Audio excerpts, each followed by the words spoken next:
ఈ వీడియోలో చివర్లో ఒక మనిషి కోసం చెప్తాను.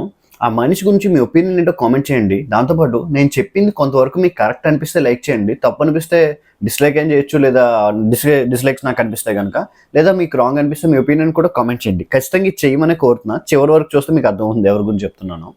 అండ్ థంబ్‌నెయిల్‌లో పెట్టినట్టు కంటెండర్ రేస్ కోసం సెలెక్ట్ అయిన వాళ్ళ లిస్ట్‌లో రెబెల్స్ అయితే అయిపోయారు. ఆల్మోస్ట్ అందరూ అయిపోయినట్టే. రీతు రెబెల్స్‌లో సెలెక్ట్ అయింది. And Divya rebels task complete చేసింది. అండ్ సుమన్ శెట్టి గారు కూడా కంప్లీట్ చేశారు. సో రెబెల్స్ నుంచి అయితే రీతు, దివ్య అండ్ సుమన్ శెట్టి ముగ్గురు సెలెక్ట్ అయిపోయారు కంటెండర్ రేస్‌కి. And Emmanuel, Thanuja and Bharani గారు వీళ్ళు కూడా సెలెక్ట్ అయ్యారు. సో కంటెండర్ రేస్‌లోనైతే ఈ ఆరుగురు ఉన్నారు. దాంతోపాటు ఏంటంటే మనకి కళ్యాణ్ పడాలి. కళ్యాణ్ మాత్రం లేడనే మనకు తెలిసిన ఇన్ఫర్మేషన్ ప్రకారం కళ్యాణ్ అయితే కంటెండర్ రేస్‌లో లేడు. ఇవాళ జరగబోయే ఈవినింగ్ అప్డేట్ మీకు చెప్తున్నా. అండ్ ఈ వీడియో చివరిలో ఒకటి చెప్తానన్నా కదా, అది ఎవరి గురించి అంటే సుమన్ శెట్టి గారి గురించి. ఇది రాసుకోలే, జస్ట్ నాకు మనసులో అనిపించి చెప్తున్నా.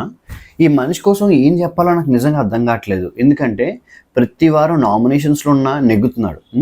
ఇన్స్టాగ్రామ్ ఫాలోవర్స్ చూసుకుంటే, ఎందుకంటే పిఆర్ టీమ్స్ ఎలా ఉంటాయో, ఎలా పనిచేస్తాయో, బికాస్ ఈ కాంటెంట్ క్రియేషన్ అన్న దీంట్లో యూట్యూబ్లో కొత్తగా వచ్చిన మేము అరౌండ్ ఒక 7 years నుంచి ఫిలిం ప్రమోషన్స్ కానీ కాంటెంట్ ప్రమోషన్ కానీ చేస్తూ ఉంటాం. పిఆర్ ఎలా వర్క్ అవుద్దు, ఓ మంచికి పిఆర్ టీమ్ ఉందా లేదా అని మాకు తెలిసిపోద్ది. సుమన్ శెట్టి ఇన్స్టాగ్రామ్ ప్రొఫైల్ కూడా నేను పర్సనల్గా చూశాను. ఇది సోది అనుకోకండి, జస్ట్ వినండి.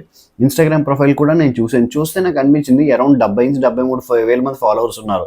రీచ్ కూడా పెద్ద హెవీ ఏం లేదు, నార్మల్గా వెళ్ళే రీచే ఉంది. అండ్ ఈ మనిషికి ఎంత కెపాసిటీ ఎక్కడి నుంచి వచ్చింది, ఎంత ఆదరణ ఎక్కడి నుంచి వచ్చిందంటే అది ఆర్గానిక్గా జనాలు ఇష్టపడితేనే ఒక మనిషికి ఇంత ఆదరణ అన్నది దొరుకుతుంది.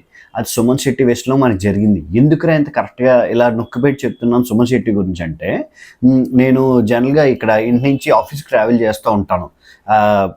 ఆఫీస్ ట్రావెల్ చేస్తున్న సందర్భంలో కొన్నిసార్లు ఒక్కొక్కసారి బైక్ లేకపోతే నేను బస్ కానీ పబ్లిక్ ట్రాన్స్పోర్ట్ ఆటో ఏదైనా వెళ్తూ ఉంటాను.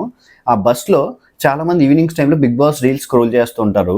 అండ్ స్క్రోల్ చేస్తున్న వాటిలో న్యాచురల్గా సుమన్ శెట్టి వీడియోస్ చూస్తున్న 10 మంది నేను చూస్తుంటాను. అందులో 6 సుమన్ శెట్టి వీడియోస్ చూస్తున్నారు. సుమన్ శెట్టి కోసం వచ్చిన ప్రోమోస్ చూస్తున్నారు. అండ్ మాట్లాడుకుంటున్నట్లు బిగ్ బాస్ టాపిక్ ఎప్పుడైనా ఆఫీస్లో కానీ బయట సందర్భంలో కానీ వస్తుంటే సుమన్ శెట్టి బాగా ఆడుతున్నాడు అనట్లే, మంచి వ్యక్తి, నిజాయితీగా ఉన్నాడని అక్కడ అంటున్నారు. బిగ్ బాస్ అనేది కేవలం స్కిల్స్ బట్టి, కేవలం ఫిజికల్ టాస్క్స్ బట్టే కాదు, అది ఒక పార్ట్. కాకపోతే మన నడవడిక అండ్ హౌస్లో ఎలా బిహేవ్ చేస్తున్నాం, వ్యక్తులతో ఎలా ఉన్నాం, ఎంత నిజాయితీగా ఉన్నాం అన్న దాన్ని బట్టే బిగ్ బాస్ షో అన్నది ఉంటుంది. సో ఆ పరంగా సుమన్ శెట్టి ఆర్గానిక్గా చాలామంది ఫాలోవర్స్ని పొందారు. ఆయన ఈవెన్ దో ఫిలిమ్స్లో ముందు నుంచి ఉన్నప్పటికి కూడా ఆయన వ్యక్తిత్వం బట్టే చాలామంది ఆదరణ లభించిందని నాకు మనస్ఫూర్తిగా అనిపించింది.